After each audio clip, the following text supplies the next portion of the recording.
If this is you, you're not ready to retire.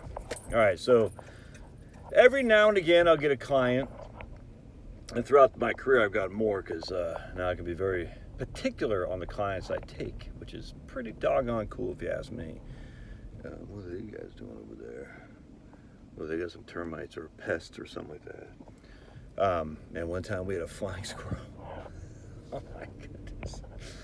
We had a flying squirrel in our, there's a squirrely, hold on a second. We had a flying squirrel in our, above the fan, above the range, you know what I'm talking about? And he got in there somehow, and it died in there. And then he stopped the fan from kicking, so we couldn't kick on the fan. So I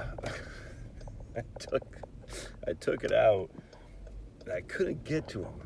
And I left the fan in there, but I was like, let me just try doing this. And I turned the fan on. I was just messing around. I turned the fan on, and I guess I cut him, and blood just started pouring down on the range. It freaking stunk. It was just, oh my goodness, it was so nasty. So we called the guy to come up there and get it out because I couldn't get him out. This thing was about the size of Pablo. In Georgia, we have flying squirrels. I don't know if you got them where you are, but this thing was huge. And he put him in a bag. I was like, holy crap. So we had a crepe myrtle where I planted, and it was, you know, it was gone big. And so the guy said, just make sure you prune those crepe myrtles because they got a way of jumping from the crepe myrtle onto your roof, which they can somehow get into one of the vents or something like that. So you got it, man. Oh, that was, I'll never forget my wife's like, but I took a picture of it. And she went there, I took a picture of it. I took a video of the blood just, I said, watch this. Oh, watch out, dearie. Anyway, so be careful flying squirrels and prune your trees, just FYI. All right. So every now and again, I'll get a client who says, hey, I want to retire, and we're just running the numbers and it's not looking good. I said, you got to stay working. A couple things, you're going to have to cut back expenses or increase your income, or you're just going to have to stay working. That's all there is to it. And without exception, what if I got a greater return on my money? And every time I hear that, I said, you're not ready, dude.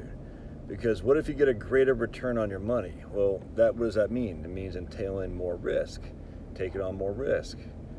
And what does more risk mean? You have to understand this. More risk, yes, you could potentially get a greater return on your money, but what's the negative to that? The corollary to that is you could lose more money. So let's just say that guy has got $300,000. He's like, man, I said, it's just not going to happen. He's like, yeah, but what if I got 10% rate of return as opposed to 6%? Yeah, I'm just using that for example. I said, yeah, that could happen, but that's a game of chance. And on top of that, it's not just a game of chance. There's a significant chance that not only will you get 10%, but you'll be down 37%. A la 2008. Remember, guys, net of inflation, 2008 was the worst market we've ever had, ever. People say, no, it's not true, Josh. 1931. It's 31 or 30. I think it was 31. 32. Maybe it was 32. The S&P 500 was down 44%. But you know what else was down? GDP. We had a deflation of 9.9%. So net of inflation, 2008 was the worst market we've ever had. So let's just say we're sitting there in 2006. You're like, man, I just got to get out of this crap old job. I mean, I know I don't have enough, but I think I can get 10% a year. I said, dude, that's I don't know, man.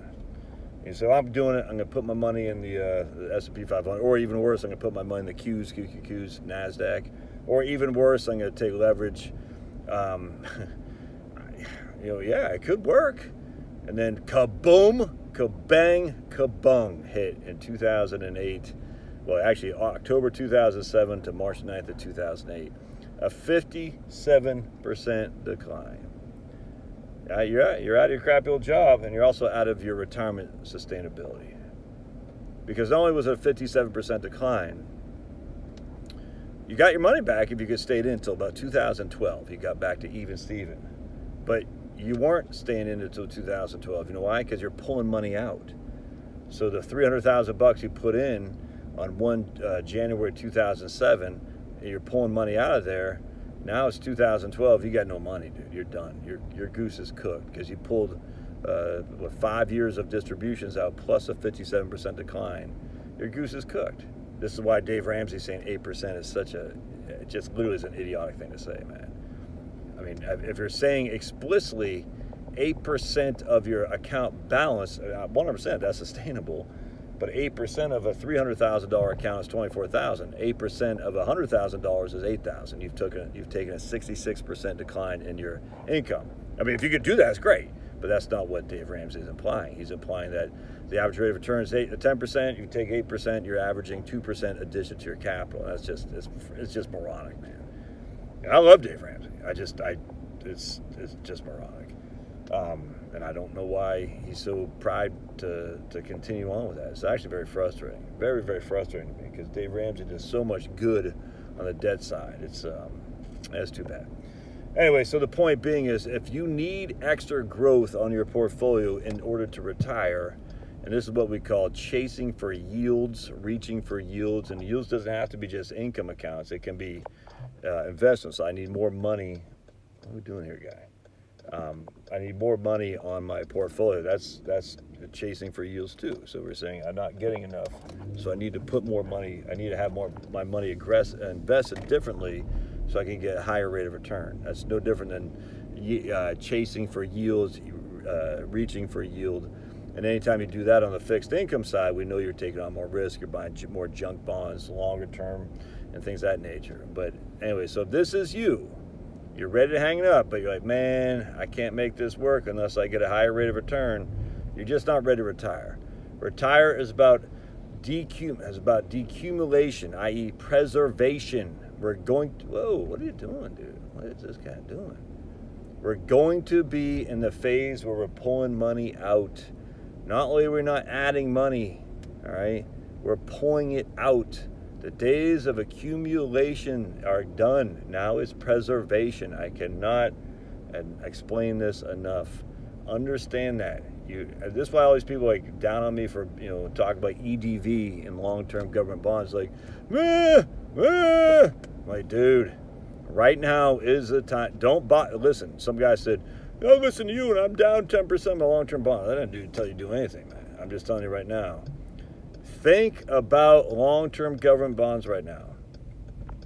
The upside is amazing. The downside is behind us. But, I mean, I could be 100% wrong. This is your money, dude. Listen to what your gut says. In the interim, you're getting 4 and 5% a year while you're waiting for any upside to occur. And the government bonds are 100% guaranteed by the federal government for the payment of principal and interest. There's literally no risk there other than the day-to-day volatility. And in my opinion, the day-to-day volatility is well behind us on the downside. Now, I could 100% be wrong, but you'd have to explain to me how I'm wrong. And if you want to do that, by all means, they'll say the interest rates are going to go up. Okay. All right, well, we'll see. I mean, we had a huge increase in interest rates from 2022. We've never seen anything like that. You think that's going to happen again? Then you shouldn't buy bonds. I don't, though. All right, I'm going to get some gas. 309 here in Georgia. I guess they added back the gas tax. Freaking scumbags. Take it off, Brian Kemp. They added back the gas tax because we're down to $2.79 not that long ago. And the reason was because we didn't have the gas tax. He got rid of it for a couple months to help Sniffy Joe in his re-election campaign. Sniffy Joe for Prez. It's going to be great. All right, we'll see you.